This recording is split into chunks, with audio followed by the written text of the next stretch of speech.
বহুত ড্ৰাগছ ব্যৱসায়ী আৰু বহুত ড্ৰাগছ ইতিমধ্যে ধৰা পৰিছে। কিন্তু এইটোও সত্য যে সমান্তৰালভাৱে এখন অন্ধকাৰ ড্ৰাগছৰ বজাৰ ক'ৰবাত নহয় ক'ৰবাত চলি আছে। মই মাজতে ড্ৰাগছক লৈ কাম কৰি থকা কেইটামান NGOক লগ পাইছিলোঁ।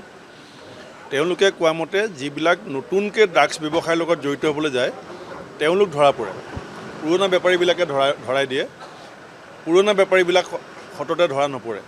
সেইকাৰণে মই ভাবোঁ যে চৰকাৰে এই বিষয়টো বিধানসভাত উত্থাপন হোৱাটো একো বেয়া কথা হোৱা নাই আৰু মই ভাবোঁ যে চৰকাৰে এইটো গুৰুত্ব সহকাৰে ল'ব লাগে, কাৰণ আমাৰ ৰাজ্যখনৰ ভৱিষ্যত প্ৰজন্মৰ কথা আছে। এসময়ত পাঞ্জাৱত কি অৱস্থা হৈছিলে, মিজোৰামত কি অৱস্থা হৈছিলে আমি জানো।